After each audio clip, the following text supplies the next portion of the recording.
dan Banten itu karena memang yang saya debat ini nasab daripada Ba'alawi, dan Ba'alawi memiliki persatuan di Indonesia namanya Rabita Alawiyah. Kita ingin tahu bagaimana Rabita Alawiyah mempertahankan dari nasab mereka yang sudah diakui berpuluh-puluh tahun, bahkan ratusan tahun. Tapi Rabita Alawiyah sendiri tidak datang. Walaupun demikian, karena yang melaksanakan saudara-saudara saya yang ada di Banten itu, saya didatangi oleh panitia. Yai, mohon sebagai pengantin harus datang. Insya Allah saya datang.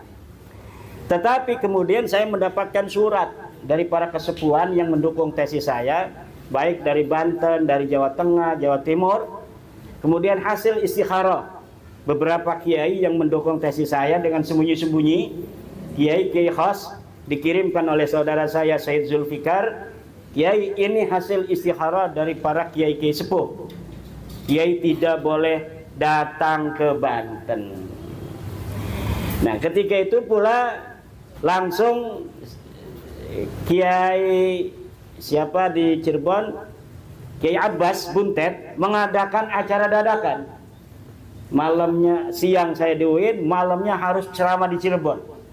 Kemudian siangnya dijadwalkan untuk bertemu dengan Keraton Kanoman, juga keraton yang lain Mertasinga, dan kiai-kiai di Cirebon. Akhirnya di pertemuan di pesantren Balerante di Cirebon dengan perwakilan dari Kanoman dan Mertasinga. Nah, jadi itu beberapa alasan. Alasan yang lainnya, kata kiai itu dalam suratnya itu, kalau Rabita Alawiyah tidak datang, nanti kiai akan diadu domba dengan sesama anak bangsa yang bukan dari kalangan Rabita Alawiyah dari Ba'alawi. Dan kebetulan yang menjadi salah satu pembicara dari tim mereka itu adalah Kiai Qurtubi itu. Ya. Kiai Qurtubi, ada Ustadz Wafi, ya. Nah, jadi kan itu orang-orang kita. Nanti kita kayak zaman Belanda diadu domba antar anak bangsa, kemudian mereka enak-enakan. Walaupun di situ ada Habib Hanif Alatas, kalau saya masih manggil Habib, karena Habib itu ciri-ciri dari Hadramaut, bukan ciri-ciri sebagai keturunan Nabi.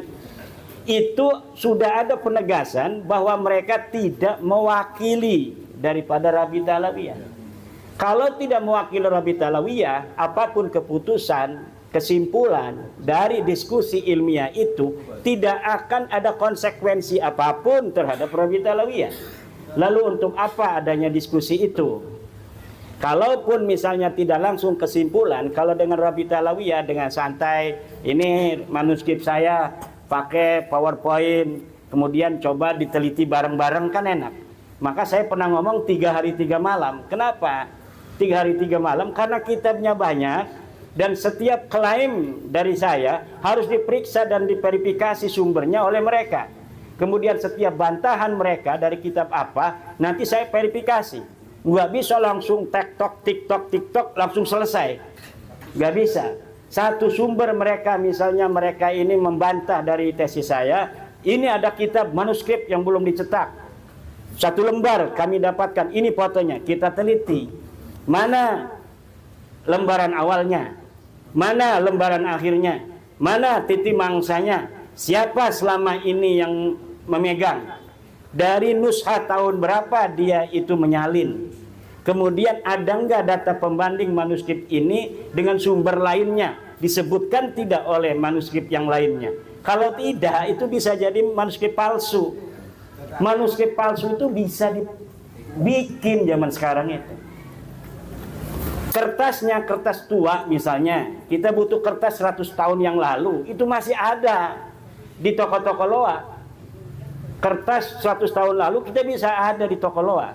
Kemudian kita tulis dengan gaya-gaya tahun tua dan lain sebagainya. Dan ini pernah terjadi. Saya telusuri algoritma dari beberapa kitab yang ditahqiq oleh kalangan mereka, terjadi interpolasi, penyisipan kalimat yang tidak ada dalam manuskrip, kemudian dalam versi cetak kalimat itu ada, dan kalimat itu berhubungan dengan sejarah mereka.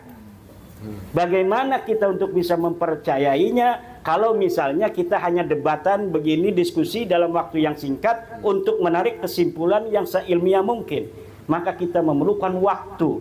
Setiap ada bantahan, maka kita harus periksa dari mana itu mereka mendapatkan manuskrip. Kemudian kita telisik manuskripnya ini tahun berapa terakhir ditulis. Kemudian disalin dari manuskrip tahun berapa sampai nushah pertama, manuskrip pertama itu ditulis oleh pengarangnya.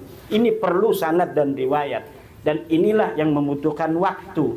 Dan kalau mereka sudah siap itu, saya siap dengan tim untuk berdiskusi dengan santai untuk menemukan hakikat. Dosa loh mereka itu kalau misalnya kita punya dalil bahwa mereka sudah tidak terbukti secara ilmiah pustaka sebagai turun Nabi, lalu tanpa dalil apapun mereka masih mengakui diri mereka sebagai seorang keturunan Nabi. Dosa itu tuh. Setiap kebenaran yang tumbuh di tengah-tengah sebuah doktrin tertentu akan pasti menimbulkan friksi. Ketika Nabi Muhammad SAW membawa Islam, kemudian mendakwahkannya kepada orang Mekah, yang pertama pecah adalah Bani Quraisy. Yang pertama pecah itu Bani Quraisy. Ada ketika kebenaran itu dibawa, orang yang langsung percaya dan menyatakan kepercayaannya dengan berani, seperti Siti Khadijah Al-Kubra, kemudian Siti Fatimah binti Asad, ibunya Sayyidina Ali, perempuannya, kemudian disusul oleh Sayyidina Ali, kemudian disusul oleh Abu Bakar, disusul oleh yang lainnya sampai ke Umar Ibnul Khattab. Ada yang dia percaya, tapi dia karena sebagai pimpinan tidak langsung untuk mengatakan dia percaya, karena untuk mengimbangi dari yang belum percaya itu. Kalau dia sebagai pimpinan, contohnya adalah Abi Thalib. Abi Thalib itu percaya kepada Nabi Muhammad. Bahkan dalam tradisi kita, Syekh Nawawi begitu kuat membela Abi Thalib bahwa dia mukmin. Walaupun dalam hadis sahih dikatakan Abi Thalib adalah kafir, tetapi Syekh Nawawi Tanara Al-Bantani dalam kitabnya Tafsir Munir menyatakan dengan tegas Abi Thalib adalah mukmin. Kemudian saya dalam kitab saya Al-Fiqratun Nahdiyah bikin satu pasal sendiri tentang Abi Thalib bahwa dia adalah mukmin. Begitu pula Syekh Zaini Dahlan menyatakan Abi Thalib mukmin. Dalam tafsir Jalalain kafir. Dalam Sahih Bukhari kafir itu Abu Thalib. Tetapi kita memiliki pandangan yang berbeda berdasarkan dari apa yang telah dilakukan oleh Abi Thalib.